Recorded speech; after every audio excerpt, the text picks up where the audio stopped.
नमस्कार. निरामय औषधांशिवाय आरोग्य या विशेष कार्यक्रमात मी सुप्रिया तुमचं मनपूर्वक स्वागत करते.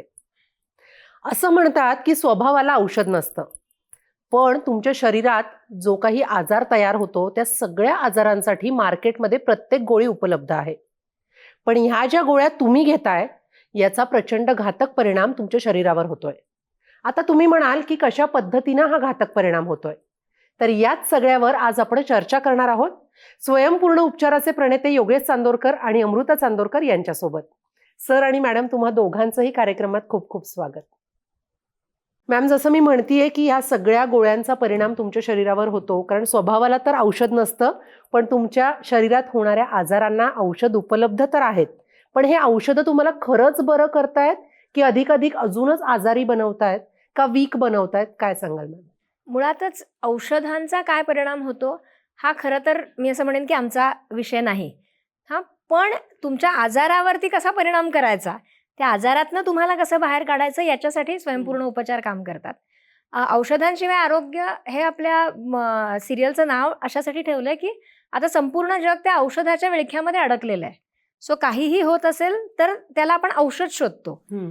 पण एक प्रकारे आपण बाह्य रेमेडी म्हणू आपण. पण प्रत्येक गोष्टीची रेमेडी ही तुमच्या आत आहे. आणि सगळ्यांना आत वळवण्यासाठी खरं तर स्वयंपूर्ण उपचार काम करतात की तुम्ही तुमच्या जे काही त्रास आहेत तुम्हाला, मग ते डोक्यापासून पायापर्यंत जे काही असतील, तुमच्या त्रासाची रेमेडी ही तुमच्याकडे आहे.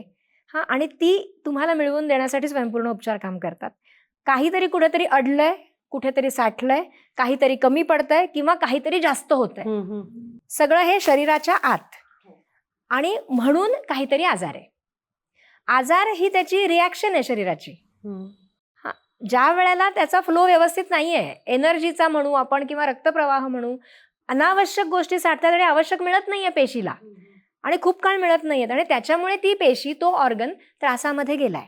तर प्रत्येक गोष्टीचं सोल्युशन जे तुम्ही बाहेर शोधता, प्रत्येक गोष्टीचं सोल्युशन आत आहे. जे ऊर्जा ऊर्जा ऊर्जा आपण म्हणतोय ना, तर ही ती ऊर्जाच आहे जी तुमच्या प्रत्येक पेशीला ऍक्टिव्ह करते, ऍक्टिव्ह उत्साह देते. That is energy. आणि ज्या वेळेला त्या पेशीला तो ऍक्टिव्हनेस नाही मिळत, त्यावेळेला ती काम नाही करू शकत. ती काम नाही करू शकत म्हणून मग काहीतरी गडबड सुरू होते ना, मग काहीतरी कमी पडायला लागतं. आणि मग असं जर वारंवार सुरू राहिलं तर पुढे जाऊन तो आजार निर्माण होतो. त्याच्यामुळे तो ऍक्टिव्हनेस, ती एनर्जी जर प्रॉपर मिळाली, मग आता ही एनर्जी कोणकोणत्या गोष्टींमुळे कमी होते? मग आहार, विहार आणि विचार. सो आहारामध्ये काय चुकतंय ज्याच्यामुळे अनावश्यक तत्व निर्माण होतात शरीरामध्ये? विचारांमध्ये काय चुकतंय ज्याच्यामुळे आपण परत नको असणाऱ्या गोष्टी साठवतोय? आणि विहारामध्ये की आवश्यक ते चलनवलन जर होत नसेल किंवा अतिझीज होत असेल, अति कष्ट होत असतील, तरी पण तो विहार चुकलाच ना. आणि काहीच होत नसेल तरीही तो चुकला. म्हणजे प्रत्येक गोष्टीची संतुलित पाहिजे. सो त्यामुळे औषधांशिवाय आरोग्य तुम्हाला तेव्हाच मिळू शकतं जेव्हा तुम्ही याबद्दल सतर्क व्हाल, स्वतःचा विचार कराल. तिथेच नेण्याचा प्रवास तुम्हाला औषधांशिवाय आरोग्य आणि पुढे जाऊन स्वयंपूर्ण उपचारांशिवाय आरोग्य, तिथे नेण्याचा प्रवास हा स्वयंपूर्ण उपचार आहे. म्हणजे औषधांपासून सुरू केलं समजा तुम्ही, स्वयंपूर्ण उपचार तुम्हाला 0 औषधांपर्यंत आणि इंडिपेंडंट, तुम्ही तुमच्याच वरती अवलंबून आहे तुमचं आरोग्य आणि कॉन्फिडंट. येस. सो इथपर्यंत पोहोचवतं. आपल्या उपचार पद्धतीला स्वयंपूर्ण नाव देण्यामागचा मुख्य हेतू हाच आहे की स्वयंला पूर्णत्वाकडे, म्हणजे कशावरही अवलंबून न राहता, म्हणजे औषधांवरही नाही आणि उपचारांवरही नाही, त्याचा तो उत्तम जगला पाहिजे शेवटपर्यंत. म्हणून स्वयंपूर्ण, स्वयंला पूर्णत्वाकडे नेण्याचा मार्ग. सर, मला एक प्रश्न पडलाय, विचारांच्या लयीनुसार ऊर्जा वागते का? निश्चित वागते. इथे सगळ्यात महत्त्वाचं म्हणजे समजून घेणं गरजेचं आहे की आपण जो विचार करतो त्याच पद्धतीने आपलं शरीर वागतं. जेव्हा मी करतो, एखादी गोष्ट करायची ठरवतो, तेव्हा माझ्या शरीरात ते करण्यासाठी ऊर्जा उत्पन्न होते. ज्या वेळेला मी एखादी गोष्ट न करण्याची ठरवतो तेव्हा असलेली ऊर्जा सुद्धा तिथली नष्ट होते. म्हणजे मी खूप फास्ट चालायचं हे जेव्हा ठरवतो तेव्हा मी फास्ट चालू शकतो. जर मी ठरवलं की नाही यार खूप अंतर यार कसं जाणार, तेव्हा माझ्या पायातली ताकद आपोआप कमी होते, म्हणजे पावलं आपोआप जड व्हायला लागतात. जो काही मी विचार करतोय तो विचार माझ्या शरीरासाठी आज्ञा म्हणून शरीर वापरतं. जे विचार येत आहेत ते आता अस्तित्वात येणार आहेत, त्या दृष्टीने ते स्वतःची तयारी करतं. त्याच्यामुळे तुमचा विचार हा तुमच्या शरीरासाठी 100% आज्ञा म्हणून वापरला जातो. त्यामुळे योग्य विचार करणं, जे मगाशी मॅडमने सांगितलं आहाराची तुमच्या आरोग्याची त्रिसूत्री, आहार, विहार आणि विचार, यातला सगळ्यात महत्त्वाचा आहे तो तुमचा विचार. तुमच्या विचारामुळे तुमचं शरीर कार्यरत होतं किंवा कामातनं जातं. आणि ऊर्जेच्या लयीनुसार शरीरामध्ये जे काही आजार होणारे उत्पन्न होणार आहेत ते कमी जास्त होतात का? मुळातच हे ऊर्जा उत्पन्नच होते ती कशामुळे होते? ती तुमच्या विचारामुळे होते. सध्या काय झालंय, माध्यम आणि या सगळ्या गोष्टींमुळे आपल्याला ज्ञान खूप म्हणजे किंवा माहिती खूप मिळायला लागली. प्रत्येक गोष्टी आपण कुठे ना कुठे जाऊन शोधतो, आजाराचं नाव टाकतो, काहीतरी शोधतो, कोणाकडनं तरी ऐकूत असतं की अमक्याला अमकं झालं तमकं झालं, आणि तो विचार कारण नसताना माझ्या मनात घर करायला लागतो. मी हार्ट अटॅकच्या 4-5 गोष्टी ऐकल्या किंवा माझा एखादा मित्र पटकन हार्ट अटॅकने गेला असं कळलं मला की ते घर करतं माझ्या डोक्यात. मग मी हार्ट अटॅक म्हणजे काय शोधायला लागतो आणि मग त्याची मला माहिती मिळते आणि मग त्या पद्धतीने माझ्या शरीरात काय होतंय का मी शोधायला लागतो. बरं, हे सगळा जो माझा प्रवास आहे हा बरोबर उलट्या दिशेला चाललाय. हा आरोग्याच्या दिशेला चाललाच नाहीये, हा अनारोग्याच्या दिशेला चाललाय. आणि हे अनारोग्याच्या दिशेला जाण्यासाठी माझा विचारही अनारोग्याच्या दृष्टीने काम करतोय. म्हणजे मी हार्ट अटॅक जेवढा शोधेन तेवढं कारण नसताना माझं शरीर त्या दृष्टीने पावलं टाकायला लागतं. मला गरजच नाही शोधायची. कोणाला तरी काहीतरी झालं तर त्याच्यासाठी प्रार्थना करणं मी गरजेचं आहे. म्हणजे मी त्यातनं अलूफ राहणार आहे, बाहेर राहणार आहे. मी ते माझ्या शरीरात शोधायला लागलो की कारण नसताना मला तो त्रास मी बोलावतोय माझ्याकडे, तो येणार नाही आहे माझ्याकडे, पण मी बोलावतोय, सारखा तोच विचार करतोय. अरे असं कसं, मग ते मला होऊ शकतं का, मग असं होऊ शकतं का? काहीच गरज नाही. मला का होईल? कोणतरी कुठचा तरी माणूस त्याला काहीतरी झालं, मग ते मला का होईल, हा मी विचारच नाही करत. ही जी भीती आता माध्यमांमुळे निर्माण झाली ना, ही आपल्या डोक्यातनं काढणं गरजेचं आहे. तुम्हाला ज्या गोष्टीचा कॉन्फिडन्स आहे किंवा तुम्ही ज्या गोष्टीचा 24 तास विचार करताय त्याच पद्धतीची एनर्जी तुम्ही तुमच्याकडे आकृष्ट करताय, तुमच्याकडे बोलावताय, आणि तीच एनर्जी तुमच्या इथे येऊन काम करणार आहे. मग ती निरोगासाठी पण काम करणार आणि आरोग्यासाठी, म्हणजे आरोग्यासाठी पण काम करणार आणि रोगासाठी पण काम करणार. सो कारण नसताना अशा पद्धतीचा विचार करणं हीच महत्त्वाची चूक आहे. बरोबर. मॅम, जसं आता सर म्हणतात की तुम्ही तुमच्या शरीराला एक प्रकारची आज्ञाच देता. इतकं सगळं वाचता, इतकं सगळं बघता, इतकं सगळं ऐकता, आणि तुम्ही कुठेतरी तुमच्या शरीरातच तसं काहीतरी शोधायला लागता. तर मग अशा वेळेला नेमकं शरीरामध्ये काय सगळं कन्फ्युजन तयार होऊन जातं? मुळातच एनर्जी ही काय गोष्ट आहे की संपूर्ण विश्व म्हणू आपण, युनिवर्स, हे त्या एनर्जीने भरलेलं आहे. म्हणजे जे आपण म्हणतो ना की सगळी निर्मिती ही 5 तत्वांमधनं झालेली आहे, तर तीच 5 तत्व चराचरामध्ये सगळीकडे आहेत. हा, आता मी ज्या वेळेला काहीतरी विचार करते तेव्हा माझ्या विचाराप्रमाणे तशी ऊर्जा मी अट्रॅक्ट करते. हा, मला काहीतरी ऍक्टिव्हिटी करायची आहे, मला जेव्हा कष्ट करायचे तेव्हा मला लागतं पृथ्वी तत्व. पृथ्वी इज स्ट्रेंथ. मला स्ट्रेंथ हवी आहे, मला ऍक्टिव्हिटी करायची म्हटल्यानंतर स्ट्रेंथ म्हणजे पृथ्वी तत्व आलं. माझ्यामध्ये उत्साह हवा आहे म्हणजे अग्नितत्व आलं. मला हालचाल करायची, चलनवलन करायचंय म्हणजे वायुतत्व आलं. हा, आणि ह्या सगळ्यातनं जी निर्मिती होणार आहे ती आकाशतत्व करतं. सो त्यामुळे जेव्हा माझा विचार निर्माण होतो तेव्हा आवश्यक ती सगळी तत्व युनिव्हर्समधनं घेतली जातात. आता ती येतात कुठे, तर माझ्या ऑरामध्ये. ऑरा म्हणजे काय, तर माझ्या भोवती असणारं एक वलय, ऊर्जा वलय. आता याच्यामध्ये ती एनर्जी येते. म्हणजे योगशास्त्र त्याला प्राणमय कोश म्हणतं आणि आपल्या मॉडर्न सायन्समध्ये त्याला एनर्जी बॉडी म्हटलं जातं. एनर्जी बॉडीमध्ये आहेत इलेक्ट्रोमॅग्नेटिक फील्ड असं विज्ञान म्हणतं, आणि आपण म्हणतो ऊर्जा. आता हे मॅग्नेटिक कण सगळीकडे आहेत आणि ते अट्रॅक्ट झाले, आता ते वापरले जातात. फिजिकल बॉडी ॲक्शन करते ना, आणि ती ॲक्शन करवून कोण घेतो, तर ती एनर्जी. एनर्जी नसेल तर ॲक्शन नाही होऊ शकत. जसा एखादा स्पंज पाण्यामध्ये टाकल्यानंतर पाणी बाहेरही असतं आणि ते आत पण शिरतं ना, तसं ही जे तुमचं एनर्जी फील्ड आहे ते आत आणि बाहेर आहे. सो आलेली एनर्जी ही आतमध्ये वापरली जाते, ती बाहेर साठलेली आहे, आणि शरीरामध्ये जी चक्र आहेत ती ॲक्च्युली ती एनर्जी सर्क्युलेट करतात. जी 7 चक्र आपण ऐकलेली असतात किंवा आपण स्क्रीनवरती बघतो पण आहोत, तर ही 7 चक्र ती एनर्जी सर्क्युलेट करतात. आता ही चक्र म्हणजे काय, तर जसं आपल्या फिजिकल बॉडीमध्ये ऑर्गन्स आहेत. हा, आपल्याला प्रत्येक ऑर्गनचं काम माहिती आहे की तुमचे लंग्स, तुमची फुफ्फुसं काय करतात, तर आलेला श्वास त्याला प्रोसेस करतात. तो श्वास घेणं, उच्छ्वास सोडणं हे काम त्यांचं आहे. मग हृदय काय करतंय, तर ते रक्ताभिसरण करतंय. हा, मग लिव्हर काय करतंय तर शरीराला आवश्यक ते केमिकल तयार करते, पुरवतंय. हा, स्टमकमध्ये काय होतंय, पचनाचं काम होतंय आणि आतड्यामधनं ते सगळं अन्न पचतंय आणि तिथे शोषलं जातंय.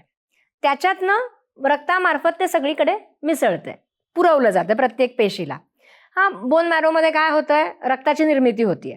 सो प्रत्येक गोष्टीचं कार्य आपल्याला जसं माहिती आहे तसंच ते योगशास्त्राने सांगितलंय की ही चक्र काय करतात, मग शरीराला आवश्यक असणारी ऊर्जा, म्हणजे प्रत्येक पेशीच्या भोवती पण एक एनर्जी फील्ड आहे, त्याला ती एनर्जी पुरवणं, हे काम ती चक्र करतात. आलेली एनर्जीवरती प्रोसेस केली जाते. मग 7 चक्रांना प्रत्येकाचं काम वेगळं आहे. मग मूलाधार चक्र जे बेसला आहे ते काय करतं तर ते पृथ्वी तत्व पुरवतं. मग सगळीकडे डोक्यापासून पायापर्यंत प्रत्येक पेशीला आवश्यक ते पृथ्वी तत्व ते चक्र पुरवतंय. मग स्वाधिष्ठान चक्र काय करतंय ते तुम्हाला जलतत्व पुरवतंय. मणिपूर काय करतंय तर ते अग्नितत्व पुरवतंय. अनाहत वायू आणि विशुद्ध चक्र आकाश तत्व. आणि ह्या सगळ्यातनं काम करवून घेण्याचं काम आज्ञाचक्राचं आहे. आज्ञा इथून येते, म्हणजे विचार इथून येतो. बरोबर. त्या विचाराप्रमाणे ही सगळी चक्र आवश्यक ती तत्व प्रत्येक सेलला पुरवतात. जर माझ्या हातांचं काम जास्त असेल तर तिथे एनर्जी जास्त येते, पायांचं काम जास्त असेल तर तिथे एनर्जी जास्त जाते. आणि अशा पद्धतीने आपण ती ॲक्शन करतो. मग जर ती एनर्जी कमी पडली तर ती ॲक्शन व्यवस्थित होऊ नाही शकत. बरोबर. माझा हात आखडलाय, माझे सांधे आखडलेत. आता हे आखडलेत म्हणजे काय, आखडलेत याचा अर्थ तिथे आवश्यक ते वायुतत्व नाहीये, तिथे ते एक्सेसिव्ह तरी आहे किंवा कमी तरी आहे आणि म्हणून ते आखडलेत. सो स्वयंपूर्ण उपचार काय करतं तर नाड्यांमध्ये अडकलेली ही नको असणारी एनर्जी तिथनं मुक्त करतं. हा, चक्रांमध्ये अडकलेली अनावश्यक ऊर्जा तिथनं मुक्त करतं आणि त्याला आवश्यक ऊर्जा पुरवतं. म्हणजे सगळं आपलं इथे असतं असं आपण म्हणूयात. नक्कीच आपण ही चर्चा खरं तर चालू ठेवणार आहोत. पण एक पेशंट आता आपल्याशी इथे जोडल्या जाणार आहेत आणि त्यांनी स्वयंपूर्ण उपचार घेतलेले आहेत. त्यांना नेमके काय त्रास होते आणि त्या सगळ्या त्रासातून ते आता इथपर्यंत कशा आल्यात ते आपण त्यांच्याकडून जाणून घेऊयात. आता आपल्या स्टुडिओमध्ये सुनीताताई लोणकर आलेल्या आहेत. आपण त्यांच्याशी बोलूयात आणि जाणून घेऊयात की त्यांना नेमके काय त्रास होत होते. ताई, तुमचं कार्यक्रमात खूप खूप स्वागत. ताई, तुम्हाला नेमका काय त्रास होत होता? मला निद्रानाशचा त्रास होत होता. म्हणजे अनेक वर्षांपासून मला झोप येत नव्हती रात्री, म्हणजे झोपेच्या गोळ्या घ्याव्या लागत होत्या. अच्छा.